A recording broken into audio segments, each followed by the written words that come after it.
I have always loved fantasy for as long as I can remember. To me, it has always been the greatest genre of television and film, second to none. Most of us, while we were young, before life and reality started to wear us down, believed in the impossible, the unseen, and the magical worlds that existed only in our imaginations. These were thoughts and dreams we often couldn't share with our parents because they felt too strange, too private, or too sacred. We imagined realms filled with people who did not exist, creatures we could never meet in real life, and adventures that transcended the ordinary. Fantasy has always been more than just a form of entertainment. It's a gateway to something greater, something our dreams and stories may seem out of this world. But fantasy allows us to give those dreams form, color, and meaning. Those films and shows provide us with a sense of belonging, especially when reality feels too harsh or limited. There is a reason why millions of people worldwide are drawn to fantasy stories filled with dragons, magic, and epic quests. As much as we may deny it, this planet can often feel cold, lonely, and isolating. Fantasy worlds give us much needed escape, a sanctuary where people can temporarily forget their struggles and instead immerse themselves in wonder.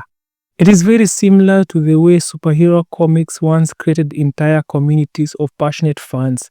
Back when Marvel constantly produced exciting stories, comic shop were hubs where people from all walks of life could come together. They would debate endlessly over fun, silly questions like who will win in a fight between Thor and the Hulk, or who else was truly worthy to lift Mjolnir.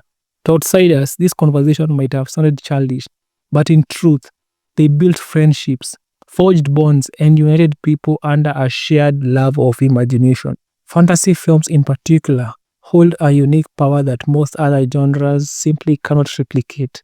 They are not just stories, they are meaningful experiences carefully designed to transport audiences to brand new worlds where the rules of reality no longer apply. These worlds are often filled with original landscapes, characters, and conflicts that resonate with our deepest longings, our need for hope, for meaning, and for adventure.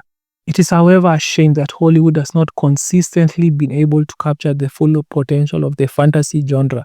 Too often, studios chase formulas or save franchises instead of daring to build something truly new. What we need is a bold, original fantasy concept, one with fresh characters, unpredictable plots, and immersive world building that could spark the imagination of a whole new generation of fans. Outside the oversaturated superhero genre, fantasy still has the potential to unite people globally and to remind us all why we fell in love with storytelling in the first place. I still remember why I fell in love with The Lord of the Rings. That world was unlike anything I had ever seen, filled with wonder, danger, and above all, courage.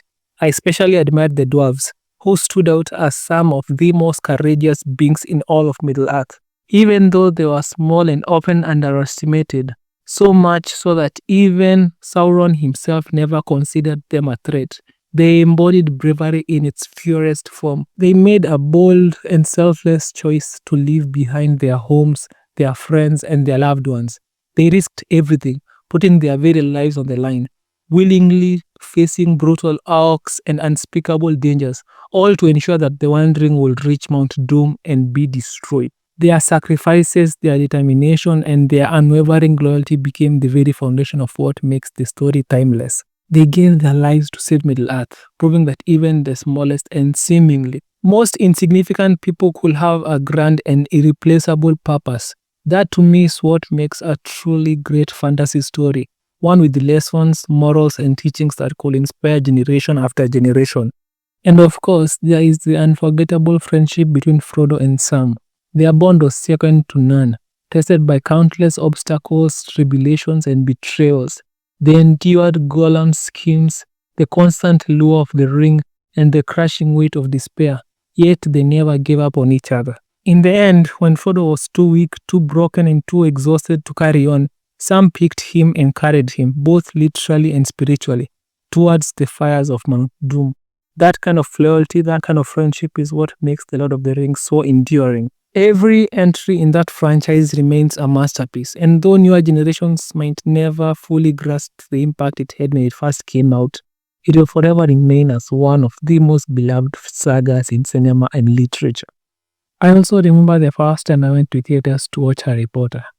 It was impossible not to sympathize with this young child who was mistreated and neglected by the very people who were supposed to love him, his uncle and aunt. To them, Harry had no value, which is why they shoved him into a tiny cupboard beneath the stairs, as if he were nothing more than an inconvenience. Yet, out of that cruel beginning blossomed one of the most magical journeys ever told. The discovery of Hogwarts, School of Witchcraft and Wizardry, became a moment of wonder for millions of fans around the world.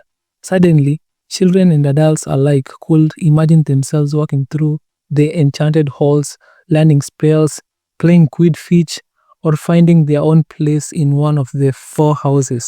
At the heart of Harry's story lay the painful truth.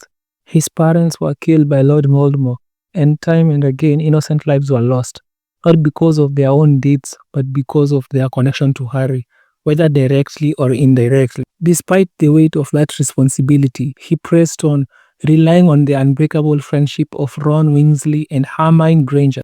The trio was the soul of the series, and together they turned Harry Potter into a phenomenon that shaped an entire generation. And then there was Albus Dumbledore, one of the most iconic mentors in all of fiction.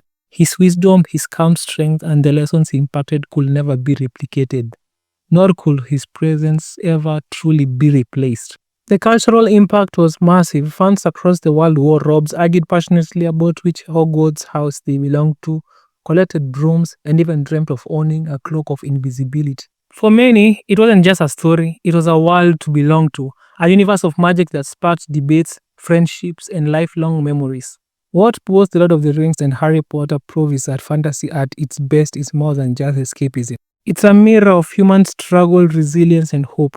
It reminds us of the importance of friendship, sacrifice, and the eternal fight between good and evil. That is why we need more fantasy films. Fresh, original stories that dare to inspire, not endless reboots or soulless remakes. Hollywood owes its audience more than just recycled content. It owes us stories we can love, cherish, and grow with. We need worlds that spark debates, characters that motivate us, and lessons that echo long after the credits roll. Fantasy, when done right, builds communities, fosters imaginations, and gives us the kind of magic that can stay with us for a lifetime.